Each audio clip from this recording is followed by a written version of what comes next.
Já quero fazer um disclaimer aqui, pedindo desculpas por qualquer barulho inconveniente. Eu tentei acordar bem cedinho para conseguir gravar tudo no tempo que eu sei que não tem barulhos externos, mas tava caindo mundo no Rio de Janeiro e um vento e uma chuva que aí assim, pensa num negócio barulhento, entendeu? E como eu viajo para São Paulo daqui a pouco, eu falei, bom, é agora ou então eu vou ter que levar essa parafernália toda comigo e a mala já tá assim, completamente lotada. Então a gente vai fazer aqui agora. Se tiver um barulhinho aqui, outro ali, eu já peço desculpas, mas eu vou tentar ajustar o áudio o máximo que eu puder na. Como é que fala? Na edição. Mas é isso. E hoje teremos uma segunda edição de um episódio que vocês amaram, que é o Conselhos que você precisa escutar. Mas antes da gente começar, eu vou me apresentar. Olá, queridos e queridas, eu sou a Lu, do Instagram e do TikTok BeHappyLu, aonde eu dou os conselhos que eu preciso escutar. Mas hoje eu vou dar os conselhos que você precisa escutar.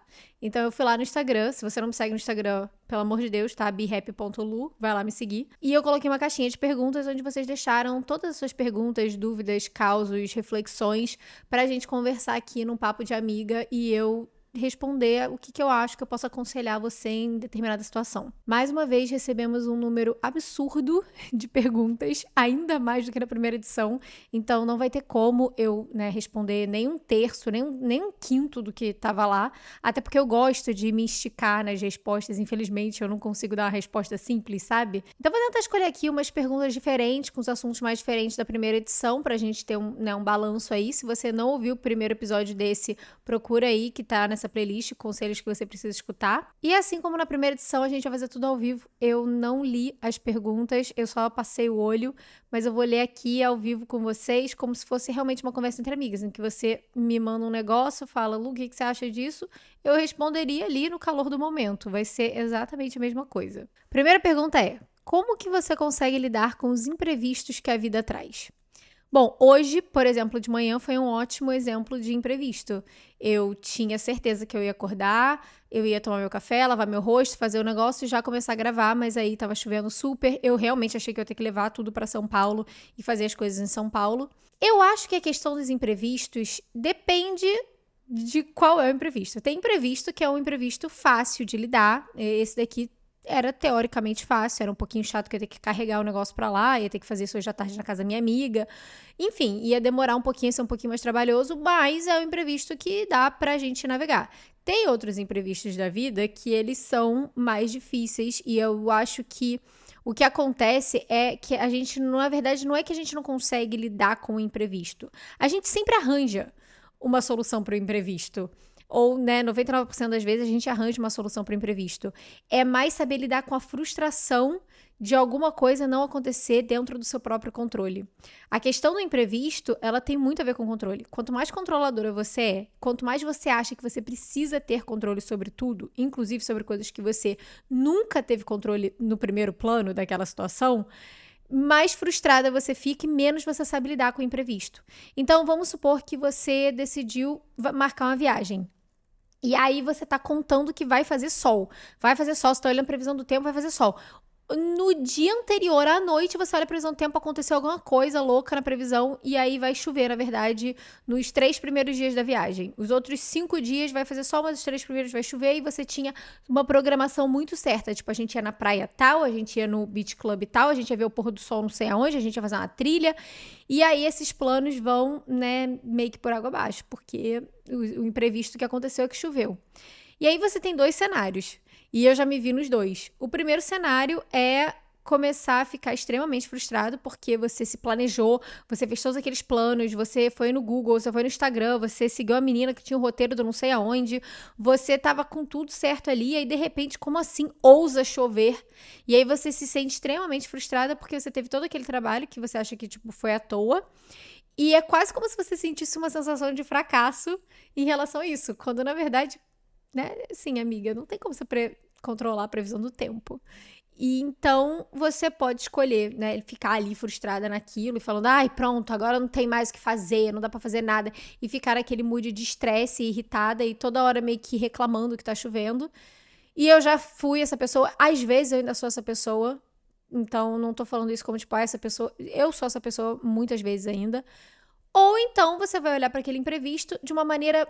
Não é que você vai olhar pro imprevisto com uma maneira, tipo, gratiluz, positividade sempre. Ai, tá tudo bem. Mas eu acho que é olhar pro imprevisto, ao invés de uma maneira frustrada, uma maneira resolutiva. Ok, vai estar chovendo nos 3 primeiros dias. Que bosta. Como que eu posso reagendar as coisas aqui na minha agenda pra gente fazer o que quer fazer? Bom, pode ser então que a gente possa fazer esse passeio num parque ecológico que é interno, ou então, tipo, vai estar chovendo um pouco, mas a chuva não afeta tanto, a gente bota uma capa de chuva e faz isso. No dia que a gente ia fazer tal coisa, né, que era o 7º dia de viagem, que não necessariamente envolve praia, a gente faz isso antes e faz o passeio da praia não sei aonde. Ou então, tipo, cara, vai estar chovendo um pouco, mas vou tentar essa sorte, vamos naquela praia mesmo, vamos ver o que dá. Se tiver chovendo muito, a gente pode ir num restaurante que tem ali perto e remanejar. É um pouco de remover a emoção do negócio, é ser um pouco menos emotiva. A frustração é um lugar muito ligado à emoção. Então, quando a gente tá muito frustrado, a gente tá automaticamente se jogando de cabeça nos nossos sentimentos, em como a gente se sente em relação àquilo. E se sentir frustrado é uma coisa negativa, uma coisa chata, uma coisa que deixa a gente pra baixo, que a gente acaba reclamando mais, e a gente acaba perdendo aquele lado racional de resolver a situação. Então, como que eu lido hoje em dia com imprevistos na maioria do tempo? É realmente tentando me remover daquele lado emocional. É quase como se eu estivesse tentando olhar para o problema com o olhar de um terceiro. Eu acho, inclusive, que hoje em dia ter a minha própria empresa me ajudou muito a trazer esse olhar, porque eu tô sempre tendo que olhar para as coisas de uma maneira resolutiva. Se tem vezes que eu não me estresso e me frustro com clientes e mudanças aos 45 minutos do segundo tempo no nosso planejamento, com certeza sim. Mas, na maioria dos casos, eu tento olhar como que a gente resolve. E aí eu acho que naturalmente eu fui trazendo isso pra minha vida pessoal também, como que resolve. Até agora, indo pra São Paulo, tava dando que ia ser, tipo, só calor o final de semana inteiro, e eu pensei comigo, ótimo, vou carregar uma mala leve, sei o que eu vou levar. Ontem à noite eu descobri que vai estar frio, mas vai estar calor, mas vai estar frio também, e aí tá chovendo, mas não tá chovendo, mas pode ser que chova, enfim. E aí eu tenho que levar, na verdade, coisas pra 30 estações do ano diferentes. Obviamente eu queria ficar frustrada, né, porque foi um imprevisto ali, mas aí eu decidi que no caso era melhor eu simplesmente pedir pra minha amiga que eu ficar na casa dela todas as roupas que eu hipoteticamente vá precisar caso eu não tenha levado. Próxima pergunta. Como levar a vida com mais leveza? Eu postei no Instagram há pouquíssimo tempo um vídeo de um áudio que tá viralizando agora no Instagram, de uma menina que mandou uma mensagem de áudio de WhatsApp pro amigo dela falando: Lucas, a gente vai morrer. A gente tem mais 40, talvez 50 anos na Terra. Cara, ninguém tá nem aí pra você. Sabe, você vai deixar de viver e fazer as coisas por causa das outras pessoas? E eu acho que, pelo menos pra mim e pra várias amigas minhas, eu já reparei isso, assim, esse denominador comum, e conversando sobre isso com amigos mais velhos que eu tenho, que tem já na casa dos 40 e tantos anos, os meus pais que já estão ali chegando perto dos 60, quando a gente conversa sobre isso, eu acho que uma coisa que vai acontecendo durante o nosso amadurecimento e a nossa idade é que a gente vai percebendo que, de fato, a gente não é tão importante assim, que de fato as pessoas não estão muito aí, ou nem aí realmente porque a gente tá fazendo, tá todo mundo muito preocupado com a própria vida. Não é pra ser levado tão a sério, a gente vai morrer. A gente, olha, me dá um pouco de crise existencial pensar isso. Mas o fato é que a gente fala isso de maneira leviana, né? A gente vai morrer um dia. Mas eu quero que você pare e escute o que eu tô falando agora. Você vai morrer. Não sabemos quando. Espero, nós duas esperamos, todo mundo espera que seja muito lá pra frente, bem velhinha, numa caminha quentinha, depois de ter vivido uma vida inteira. Esse dia vai chegar, você não vai estar mais aqui na Terra. E aí, como que você quer ter olhado pra todos os seus 80, 90 anos aqui? Você acha que você vai olhar pra trás e você vai pensar em muita coisa do tipo, caramba, não acredito que eu não fiz aquela viagem de intercâmbio quando eu tinha 22 anos porque eu tava com medo de sair da casa dos meus pais. Nossa, eu não acredito que eu fiquei tanto tempo naquele namoro porque eu tava com medo de ficar sozinha, sendo que quando eu finalmente terminei, passou uns 2 anos e eu encontrei o amor da minha vida. Poderia ter encontrado ele talvez até antes, vai saber. Nossa, eu não acredito que eu não tentei fazer nenhum hobby diferente. Eu não tive nenhum hobby depois da infância. Só o que eu fiz foi trabalhar. Entendendo? Que conforme a gente vai ficando mais velho, eu acho que a gente vai tentando trazer mais leveza, porque ou você faz isso ou a vida vai ficando cada vez mais pesada. Você tem cada vez mais demandas, mais responsabilidades dentro do seu trabalho, dentro da sua casa. De repente você não é só mais filha, irmã e amiga, sei lá. Agora você também é esposa, funcionária, chefe, mãe. Todos os outros papéis que vão entrando vão tornando as coisas mais complicadas, na verdade, e mais até pesadas, caso você não saiba olhar com um pouco mais de leveza. E eu não tô dizendo que eu necessariamente consiga levar tudo com leveza o tempo inteiro. Eu com certeza ainda tenho muitos momentos, muitos mesmo, em que eu sei que eu poderia estar levando as coisas menos a sério, eu poderia estar me levando menos a sério. Mas agora eu sinto que eu tenho mais facilidade em olhar e falar, cara, um dia eu não vou estar mais aqui. Por que que eu vou deixar de ser a pessoa que eu sou? É tão mais fácil ser quem eu sou dentro das minhas relações, e obviamente quem você é com seu chefe vai ser um pouco diferente de quem você é com as suas amigas e vai ser um pouco diferente de quem você é com seus pais. É natural, todo mundo tem personas diferentes, mas se eu não for autenticamente a persona que eu deveria ser em cada uma dessas situações, eu tô sempre pisando em ovos e eu tô sempre me levando muito a sério, pensando, ai meu Deus, mas se eu falar tal coisa não vão gostar de mim, ai não acredito que eu disse isso. Se eu tô sempre vivendo nesse lugar, eu tô colocando um peso nas minhas decisões, nas minhas atitudes e na minha vida que não precisa ter, porque ninguém tá olhando tão a fundo assim pra mim. Ninguém tá assim com um microscópio olhando assim, sabe exatamente o que eu tô fazendo e tudo mais. E pode até ser que por uma certa época você tenha, sei lá, o seu pai ou sua mãe que façam isso, e aí eu acho que vem de um lugar de super proteção, mas eventualmente você vai sair da casa dos seus pais e eventualmente você vai descobrir que seus pais são pessoas e você vai começar.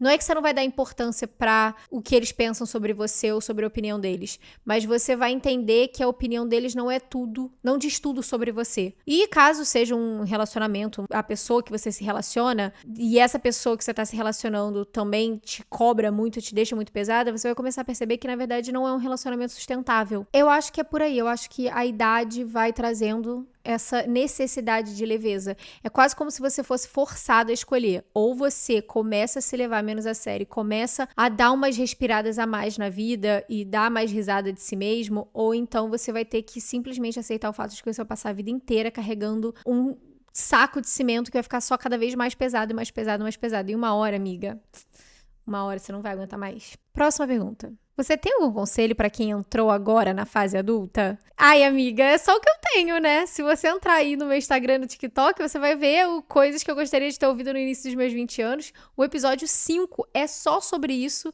Então, se você quer, assim, um curso extensivo, intensivão de coisas, vai lá escutar esse episódio, vai lá ver os vídeos. Agora, assim, resumindo no geral, o que eu diria o conselho que eu daria é exatamente relacionado ao que eu acabei de falar. Tenta levar as coisas um pouquinho menos a sério. Não é que você não vai levar a sério no sentido de não ter responsabilidade.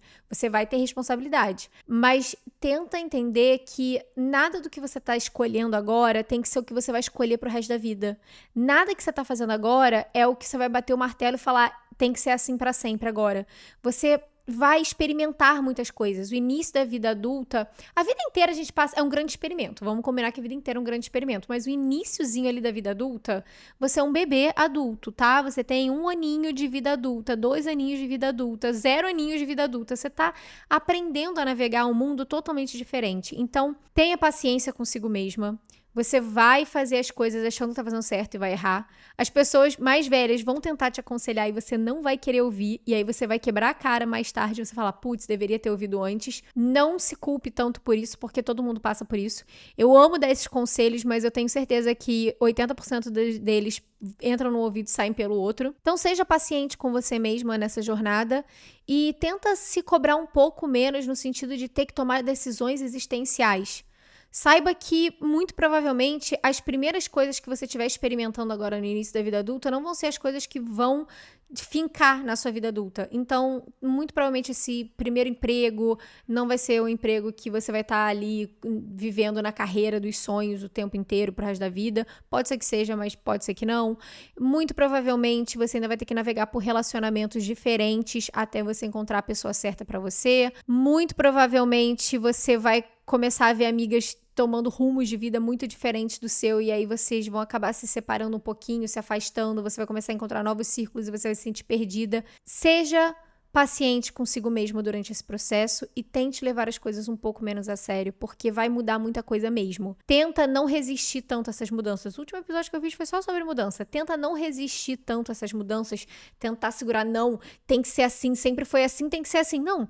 tenta dar uma relaxada e confiar que as coisas estão seguindo no fluxo e tenta se abrir um pouco mais a novas possibilidades. Tipo, eu não tinha pensado em fazer isso antes, mas já que a possibilidade se abriu aqui pra mim, por que não tentar? Com certeza é um conselho que eu adoraria ter dado esse conselho pra Lu ali nos iniciozinhos dos 20 anos. 100%. Próxima pergunta. Estou há 1 ano morando com meu noivo, mas as tarefas da casa ainda são um problema. Como lidar? Amiga, diálogo?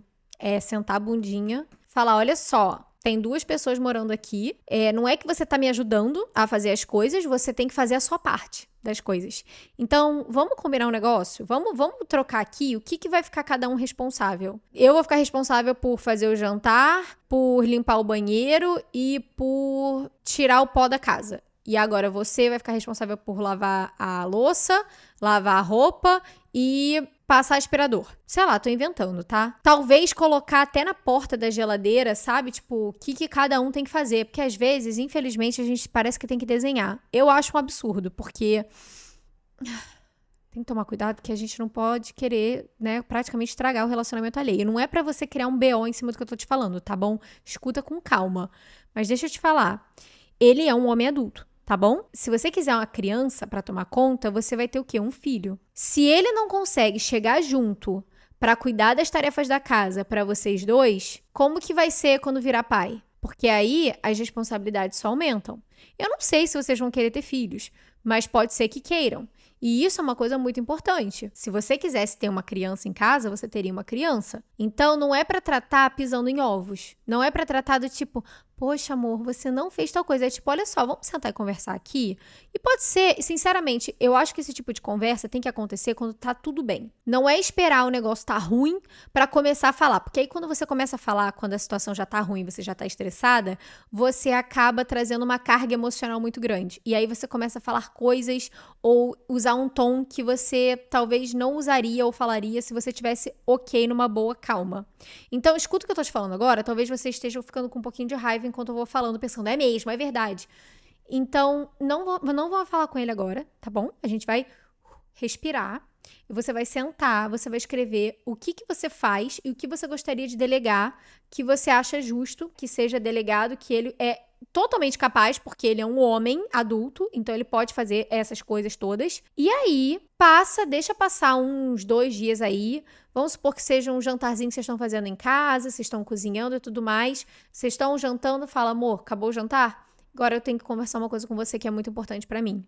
E isso é muito importante pro nosso relacionamento poder continuar e pro nosso futuro juntos. Não é só sobre deixar a casa organizada, é sobre a gente. Então vamos conversar? Eu tô me sentindo sobrecarregada, eu sei que você tá trabalhando bastante, mas eu também trabalho. A gente precisa dividir mais as tarefas, então o que eu quero propor é isso, isso e isso, e você faz isso, isso e isso. Eu vou deixar aqui na porta da geladeira pra ninguém se perder no personagem, ninguém esquecer o que tem que fazer, e eu não vou mais tocar nesse assunto. Eu não vou ficar te cobrando, porque quando eu fico te cobrando, eu me sinto como se eu fosse a sua mãe. E você não vai gostar disso, porque você não quer que eu fique te cobrando como se eu fosse sua mãe, e eu também não vou gostar. A gente vai acabar ficando com ressentimento, um rançozinho do outro. Então, assim, saiba que agora essas são as suas responsabilidades. E eu espero de você que você faça sem eu pedir. Pode ser assim? E aí ele vai falar, vocês vão argumentar, vocês vão chegar ali numa resolução. Mas eu acho que é o melhor caminho ali pra tratar desse assunto, que é um assunto que pode ser realmente muito complicado na vida do casal. Próxima pergunta. Como lidar com pessoas tóxicas no trabalho? Nossa, como que é difícil. Tem que ter muito jogo de cintura, né? Porque você é obrigado a ter aquela relação. Eu acho que é muito infelizmente, um jogo interno de saber segurar a onda e, de novo, como eu falei do negócio da frustração, começar a olhar para as coisas de uma maneira mais resolutiva e linkar menos as emoções. E eu sei que é muito difícil, porque é trabalho, mas é a nossa vida. Você tá lá todo dia, você tá vendo essas pessoas 8 horas por dia, no mínimo 5 vezes na semana. Então, vira um relacionamento que às vezes a gente esquece que é um relacionamento profissional e a gente coloca uma carga emocional que não deveria estar ali. Eu escutei um vídeo ontem ou anteontem no TikTok que eu achei sensacional, que é basicamente um negócio que é tipo triângulo do drama, tá? Acho que é isso, triângulo do drama.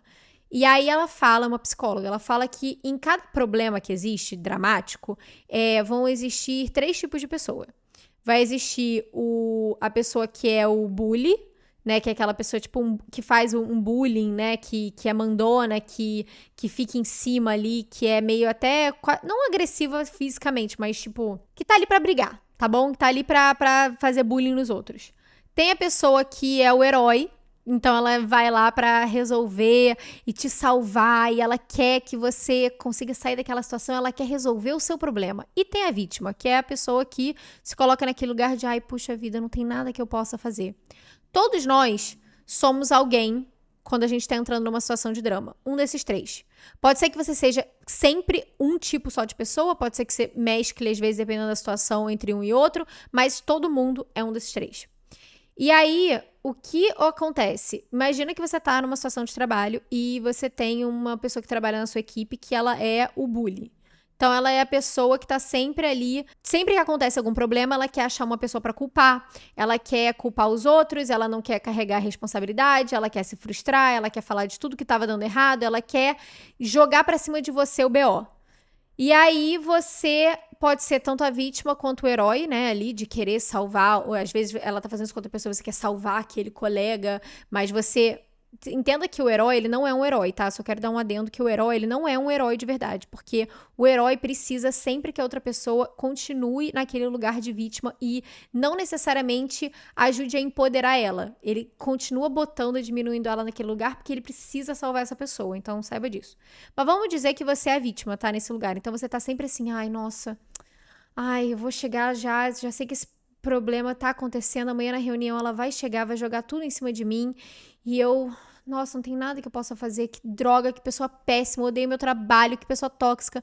Você já tá entrando na reunião, antes de chegar no trabalho, já vestida, encapuzada com esse lugar de vítima.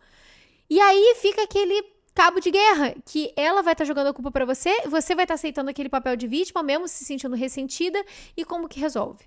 Bom, basicamente o que essa psicóloga falou é que em qualquer tipo de drama, seja de trabalho ou pessoal, você resolve falando a coisa desconfortável. Então, você tem que quebrar o seu próprio padrão se comportando da maneira contrária ao que você se comportaria. Então, se você é a vítima e você tá sempre tipo, ai, não vou falar nada, ai, que saco, tudo bem, vou só falar que tá, eu resolvo.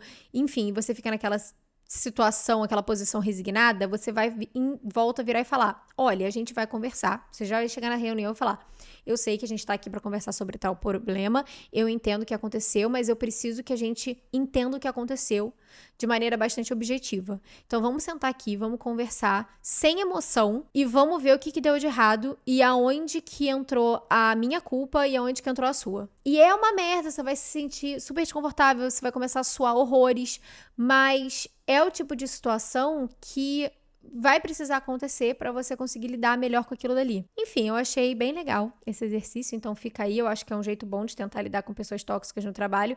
Agora, se é aquela pessoa que tá sempre, tipo, dando opiniãozinha idiota, fazendo piadinha no hahaha, amiga, bota um fone, releva.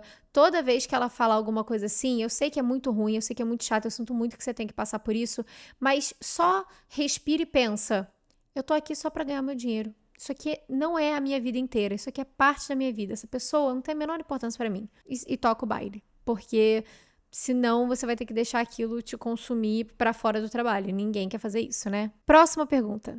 Como saber a hora de desistir de um sonho? Nossa, essa é muito difícil, né? Eu acho que é você realmente avaliar se ainda é um sonho. Porque se for de fato um sonho muito grande, eu não sei se cabe você desistir. Se é o sonho da sua vida, por que você desistiria? Eu acho que tem dois cenários. Você olha para aquilo e você fala, isso aqui é o meu sonho, mas não tá rolando. E aí você pode... Tá, vamos supor que seu sonho seja passar em medicina. Eu sempre faço esse exemplo, né? Mas é porque eu acho ele tão quase universal, apesar de eu não ter feito medicina. Enfim, imagina que você tá tentando passar em medicina. Aí você...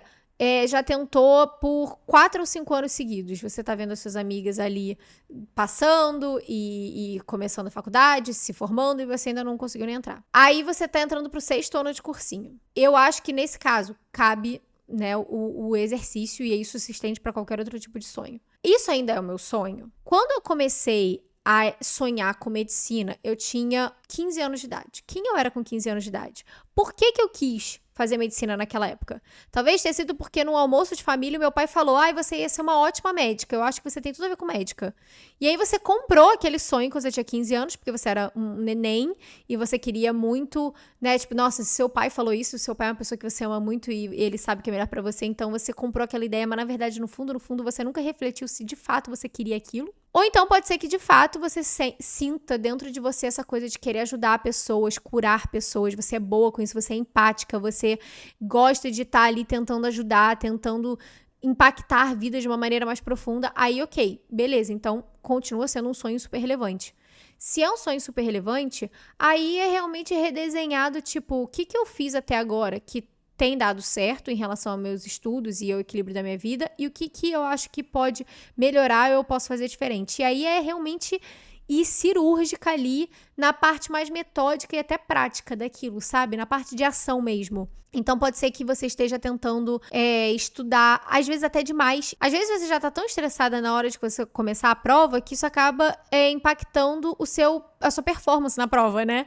Então, às vezes, não é nem uma questão mais de estudar, é uma questão de aprender a acalmar os nervos. Então, talvez você precise, na verdade, estudar 1 hora a menos, e nessa hora que você tem agora, você tem que começar a fazer um curso de meditação, uma yoga, alguma coisa assim pra você começar a relaxar na hora de fazer a prova. E o outro cenário é, caramba, tudo bem, eu queria isso antes, mas agora não tem mais muito a ver comigo. O que eu quero agora? E aí é um outro exercício que vai te tomar um tempinho de você entender quais são os seus interesses, de olhar na sua vida quais são as coisas que você mais gosta de fazer no seu dia a dia, talvez ali você encontre pistas, e aceitar que você mudou. Você mudou. Vai lá escutar o episódio anterior que eu acho que vai te ajudar muito, se for esse o caso. É aceitar que, cara, às vezes a gente vai mudar e às vezes as coisas que a gente achava que a gente queria realmente não é mais o que a gente quer e não tem muito por que ficar se auto-justificando ou justificando pros outros. Mudei porque eu mudei, cara. Mudei porque eu cresci, mudei porque a vida tá diferente, mudei porque eu conheci pessoas diferentes, mudei porque eu vi pontos de vista diferentes, mudei porque eu quis, cacete. Só por isso. Próxima pergunta, que não é uma pergunta, é um desabafo, é só um decepção com amigas, carinha triste. Bom, temos também um episódio que é, inclusive, o terceiro mais ouvido do podcast, que é o Cadê os Meus Amigos? E aí eu falo sobre amizade na vida adulta. Olha, e eu não vou me estender então, porque eu já falei um pouco sobre isso, mas eu queria, né, sempre bom trazer esse assunto de amizades aqui, já que esse é um episódio meio geral. As pessoas, elas são decepcionantes. As pessoas são decepcionantes. E quando eu falo isso, eu quero que você entenda que você também é decepcionante para outras pessoas. Mesmo não querendo, mesmo não tendo ciência disso, mesmo tentando acertar, as pessoas são decepcionantes. Nós, como seres humanos, somos decepcionantes. A gente tá aí pra errar e aprender e nesse processo a gente vai decepcionar pessoas. Eu acho que agora, quando a gente vai ficando mais velho, né, e o nosso tempo tá mais escasso, a gente tem menos tempo pra poder investir nas nossas amizades, a gente tem, inclusive, até menos energia também, né, por conta das responsabilidades da vida. Eu acho que a gente precisa ver quem são as pessoas do nosso lado que estão ali para vibrar com a gente, que gostam da gente e que querem ver a gente feliz e que torcem. Eu acho que é quase mais fácil encontrar pessoas que ficam do nosso lado quando as coisas estão indo mal pra gente do que quando tá indo bem. Eu acho que existe uma competição velada entre amizades que não é falado, e isso é um território que eu tô entrando aqui em campo minado, mas que a gente precisa conversar sobre isso, e eu quero fazer até um episódio sobre isso, porque eu vejo muito mais isso, inclusive, entre mulheres do que homens. É uma puta hipocrisia, é uma grande hipocrisia, porque a gente fala de sororidade, a gente fala de uma não solta a mão da outra, mas eu vejo muita competição feminina ainda. Eu vejo muita. E eu vejo isso em todos os círculos, assim, de garotas. Eu vejo isso em trabalho, eu vejo isso em círculos sociais de esportes, de hobbies, de influenciadores digitais, já que eu tô aqui nesse meio. Eu vejo isso entre amigas de infância. É quase como se a gente, por mais que a gente não queira fazer isso, por mais que a gente queira estar uma ali pela outra, eu acho que a gente cresce tão condicionada a competir uma com a outra pelo olhar masculino, muitas das vezes, que a gente não consegue muito se dissociar disso. E eu acho também que o nosso mundo é tão mais competitivo, as pessoas e a sociedade esperam tão mais da gente, então se a gente é mulher, a gente tem que performar no trabalho, mas a gente tem que performar muito mais. Se a gente vai querer ser bonita, a gente tem que ser muito bonita. Se a gente quer ser magra, a gente tem que ser muito magra. A gente tem essa ideia de que a gente tem que ser muito a mais perfeita. E eu acho que essa competição de escola, que a gente olha pra trás e fala, nossa, não acredito que era assim, né? O grupinho das populares e das não populares, e aí ficava de intriguinha, fofoquinha, e ai, somos melhores amigas, mas no primeiro sinal de inconveniência, no primeiro boyzinho que aparece entre as duas, ou no primeiro sinal de quase que, sei lá, entre aspas, uma ameaça ali que você vê entre uma e outra, se rompe o negócio. E eu acho que isso ainda é carregado muito pra vida adulta. E é decepcionante. É decepcionante ver que pessoas que você achava que estariam torcendo por você e ficando felizes em ver o seu crescimento, na verdade, quase que olham pra aquilo como, ai, tá vendo? Agora ela tá se achando. Agora ela acha que é mais. Quando na verdade era pra estar tipo, caraca, eu tô muito feliz que finalmente você não tá mais tão ansiosa. Nossa, eu tô muito feliz que você finalmente conseguiu aquele emprego. Meu Deus, você vai mudar de país, você vai fazer aquele intercâmbio, que máximo. Eu acho que ainda existe muito isso entre nós mulheres, e isso daí é um assunto que eu quero de fato me estender mais por um episódio inteiro, porque eu acho que dá pra falar sobre. O que eu posso dizer é que agora, com relação à decepção com as amigas, tem dois lados. Um, eu acho que é também tentar não levar muito pro pessoal. Cada um tá vivendo a sua própria vida com as suas próprias demandas. Como eu falei, as coisas são corridas, as coisas são mais difíceis. Às vezes, elas são amigas que querem estar ali por você, sim, mas elas também estão passando pelas próprias questões. Então, elas têm que dar uma olhada mais atenta pra elas mesmas e pro tempo delas. Então, às vezes, cabe só você falar assim, amiga, tá tudo bem entre a gente? Não sei, tô te achando um pouco mais distante. Aquele dia que a gente saiu, você falou tal coisa, eu achei um pouco esquisito. Eu queria saber se tem alguma coisa que eu fiz ou falei que te deixou chateada. Isso daí, às vezes, cara, é só uma conversa boa. Aí ela vai falar, não, amiga, imagina. Não, na verdade é que tá acontecendo tal coisa. E aí você vê que não tinha nada demais. Porque super pode ser isso. Agora, se não é, aí, cara, eu acho o seguinte, tem as pessoas ali na sua vida que são as pessoas que torcem por você, os amigos que torcem por você, que estão felizes por você e que te amam do jeito que você é. Tem aqueles que, de fato, não estão torcendo por você, que parece que quanto mais as coisas dão certo pra você, menos eles querem estar do seu lado. E eles deixam meio que isso óbvio, e aí eles acabam se afastando. Deixa se afastar, deixa aí. Já foi tarde. Sério, você não precisa disso na sua vida. E tem aqueles amigos que ficam no meio termo.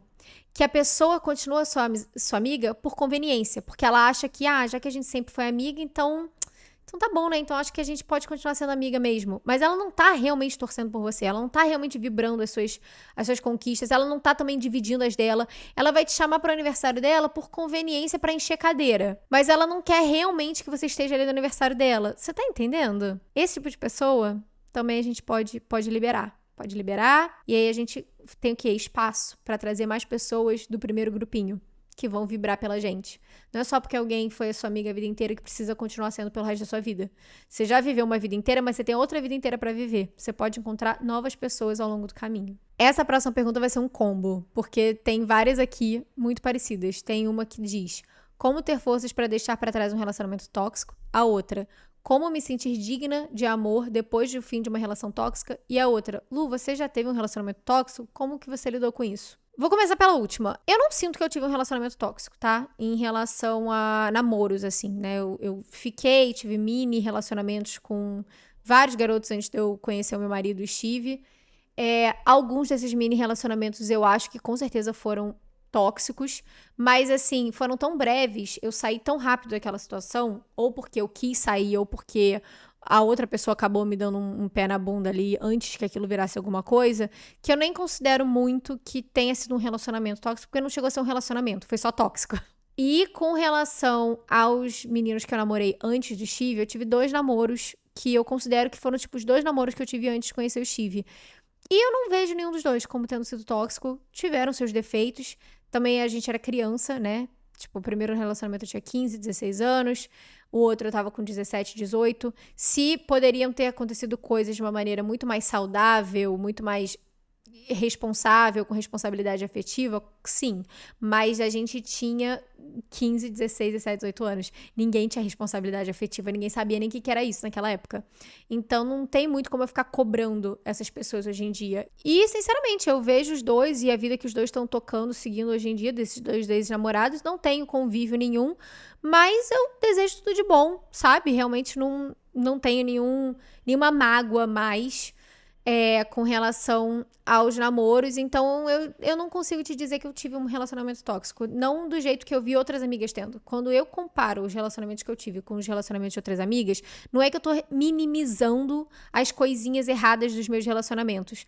Mas eu consigo distinguir o que era imaturidade, o que era tanto eu quanto, né, o meu ex tentando ali acertar e errando e não sendo maduro o suficiente. Eu e Steve mesmo, meu marido, durante o nosso relacionamento, tive momentos em que eu fui tóxica com ele e vice-versa, porque a gente tá tentando aprender e acertar junto, mas nunca vindo de um lugar abusivo. E vendo outras amigas minhas com outros relacionamentos, era muito óbvio que era um relacionamento abusivo. Então, resumindo, não, eu não acho que eu tive um relacionamento tóxico. Mas eu tive várias amigas que tiveram, então a gente pode falar sobre isso e eu posso dar os conselhos que eu já dei pra elas também. Então, como ter forças pra deixar pra trás um relacionamento tóxico? Eu acho que isso vem com calma, com paciência, com ser gentil com você mesma. Com certeza é tirando essa pessoa da sua vida, removendo. Então não tem essa de tipo, ai, mas eu vou continuar seguindo ainda. Cara, você não deve nada a essa pessoa. Você não deve nada a essa pessoa. Você não deve nada a ninguém que te faça se sentir mal, diminuída, insegura, que te faça sentir como se você fosse difícil de ser amada. Você não deve nada a essas pessoas. Tira da sua vida. Tira. Ai, boa vizinhança, o meu. Entendeu? Não. Só segue o baile. Para de seguir o amigo, a mãe, a família. É pra tirar mesmo, é pra virar a página. Você pode fingir que essa pessoa não existiu. Ou então simplesmente decidir que aquilo dali foi um capítulo que já virou, já encerrou. Você não precisa ter nenhum tipo de relação com essa pessoa. Então, se remover dali é o primeiro passo que eu acho que deveria ser dado. E depois disso, aí depende da extensão do tóxico, né? Terapia eu sempre vou recomendar de qualquer jeito. Eu acho que conversar com o terapeuta e passar por esse processo para entender por que você se colocou naquela relação em primeiro lugar é o mais importante. Porque se você se permitiu ficar dentro daquele relacionamento tóxico por um determinado tempo, e quanto mais tempo, mais isso diz sobre a situação, muito provavelmente você vai acabar tendo altas chances de cair em outro relacionamento parecido, porque você vai continuar seguindo esses padrões, porque você não sabe exatamente por que você se sentiu atraída por esse tipo de pessoa em primeiro lugar. Então, eu acho que é muito entender da onde que vem esses gatilhos de achar que esse tipo de pessoa, apesar de ser um tipo de relacionamento claramente errado, você acha que é o tipo de relacionamento que você merece ter. E isso passa também por exercício de criar autoconfiança. A gente aceita o amor que a gente acha que a gente merece. Se você acha que você merece um relacionamento que você tá sempre pisando em ovos, que você tá sempre se sentindo diminuída, se sentindo insegura, não sabendo onde essa pessoa tá e etc., por quê? A pergunta é por quê? Da onde que vem isso? Quais são os gatilhos lá atrás, na infância, na adolescência, que te fizeram acreditar que você não merece mais do que isso? Que você não merece procurar alguma coisa melhor que isso? Então, eu acho que é sentar aí e começar a escrever bastante. Cara, pega um caderno e escreve mesmo. Gente, escrita terapêutica não é uma coisa que eu falo de maneira leviana. Escreva. Ai, Lu, mas eu não sei sobre o que escrever. Não tem problema, amiga, ninguém vai ler. Pega um papel e fala: esse relacionamento acabou de uma maneira péssima, ele fez com que eu me sentisse tal coisa, e eu me sentia assim quando ele fazia isso, e quando ele fazia isso, eu lembro que eu me sentia como eu me sentia quando eu era criança, e o meu pai fazia isso. E aí, tá vendo que você começa a se quase uma autoterapia? Não tô dizendo pra você fazer uma autoanálise e esquecer da terapia, você pode escrever tudo isso e levar pra terapia, que é o melhor dos mundos. Pra você poder falar, olha, eu escrevi sobre isso aqui foi o que saiu no papel, vamos conversar? E aí fazer esse exercício de se autodescobrir, vem a outra, né? Como me sentir digna de um amor depois de uma relação tóxica? É se sentindo digna de ser amada por si mesma. Se você não aprende a amar a si mesma, você não tem como esperar. Se você não aprende a amar a si mesma, você não vai conseguir esperar as coisas certas de um relacionamento num próximo relacionamento. É você se dar o amor que você sabe que você merece. Porque a partir do momento que você tá cuidando de você, que você tá fazendo coisas por você, você tem um momento do seu dia em que você tem um autocuidado, você decidiu que você vai começar a fazer um skincare, lavar o rosto todo dia de manhã, porque é um momento de carinho com você mesmo, de toque. Você decidiu que você foi na feira, eu vou comprar essa flor aqui, vou botar no meu quarto. Por quê? Por que não? Por que eu não posso comprar essa flor no meu quarto? Eu achei essa flor maravilhosa, vou comprar e vou botar. é você se levar para passear, como eu já falei isso várias vezes, ir para um parque, ler um livro, é começar um esporte, começar um hobby novo. Quanto mais você dá para si mesmo aquilo que você espera do outro numa relação, mais difícil vai ser você entrar num relacionamento em que essas coisas não sejam dadas para você. Porque só o que vai acontecer é, você começa a perceber que essa pessoa não tá te dando aquilo que você consegue se dar, você pensa, pra quê? Pra quê? Ou você vem pra somar o que eu já tô fazendo, ou então tchau, amigo, bença. Mas é um processo, eu tô falando isso como se fosse muito rápido, não é uma receita de bolo. Mas é um processo, eu tô falando isso como se fosse muito rápido, uma receita de bolo, não é. O processo é realmente começar entendendo da onde que vem esses gatilhos, por que que você acha que você entrou nesse tipo de relacionamento em primeiro lugar, quais são os gatilhos que você precisa trabalhar e as crenças que você tem sobre você mesmo, que você precisa curar para você conseguir enxergar de maneira diferente, quebrar esse padrão num próximo relacionamento. E enquanto você vai descobrindo isso, é começar aos poucos construir um relacionamento com você mesma. Mas pelo amor de Deus, se dá tempo. Não pula de um relacionamento pro outro. Entendeu? Isso é uma coisa que eu sempre falava muito com as minhas amigas. Tipo, eu sei que às vezes acontece de você sair de um relacionamento tóxico, aí um mês depois você conhece outro cara, ele vira o cara da sua vida, vocês se casam bacana, legal, muito bom mesmo. Mas isso é a exceção da regra. Quase todas as minhas amigas que tinham uma sucessão de relacionamentos tóxicos, tipo, um atrás do outro, sempre acontecia porque a menina terminava um relacionamento catastrófico, dava 2, 3 meses e já tava ali embicada em outro. Eu falava, amiga, pelo amor de Deus, não. Não, amiga, fica sozinha, fica só um pouquinho. Então, assim, dá uma segurada, tá? Dá uma segurada, dá aí uns 6 meses, 1 ano, 2 anos. Ai, tô velha. Não tá velha, amiga. Você tá investindo. Isso é um investimento. Quanto mais você investir em você mesma agora, em saber o que você quer pra você e pra sua vida dentro de uma relação, mais quando você chegar nessa relação com essa pessoa que você vai se relacionar, você vai conseguir estar preparada para ter um relacionamento saudável. Você vai saber o que esperar dessa pessoa.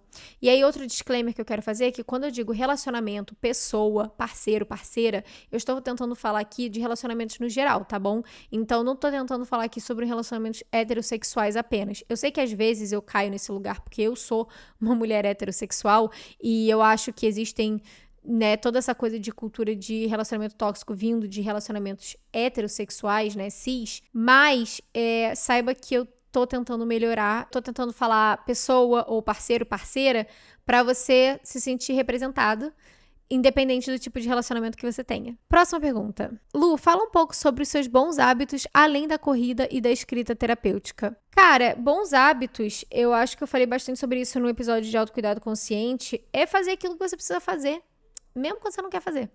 Então, bons hábitos são fazer as coisas que são da minha responsabilidade. Eu sinto que eu estou tendo bons hábitos quando eu consigo dormir me sentindo produtiva, sentindo que eu consegui fazer as principais coisas que eu precisava fazer naquele dia. Então, é um dia que eu não corri nem fiz escrita terapêutica, é um dia que eu tive reunião, trabalhei o dia inteiro, paguei todas as contas, falei com o fornecedor, falei com a pessoa que cuida dos meus investimentos financeiros, limpei a casa. Um dia meio chato, né? Falando assim. Mas na hora que você tá fazendo, é tipo, ai, não acredito que eu tenho que fazer isso.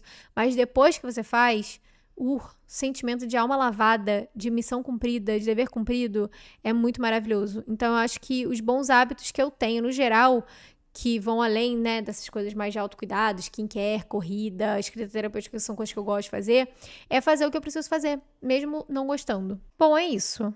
Eu acho que eu já falei bastante, tô com a garganta seca e eu preciso terminar de arrumar minhas coisas, porque já já eu tenho que pegar um voo. Mas eu espero que você tenha gostado dessa nova leva de conselhos que você precisa escutar. Se você gostou desse episódio, deixa aqui, comenta que você gostou, o que você achou desse episódio. Compartilha com a sua amiga, às vezes tem algum conselho aqui que não necessariamente você precisa escutar, mas você sabe que ela precisa escutar. Aí você já encaminha como uma grande indireta. Fala, nossa amiga, achei esse episódio ótimo. Porque você sabe que aquele conselho 3 é todo pra ela. Então já encaminha, isso ajuda também o Spotify a entender que você gostou do podcast, ele vai passar a palavra para mais pessoas. Eu espero que você tenha gostado, mês que vem a gente faz uma nova edição, e é isso. Beijos de luz, até semana que vem. Tchau!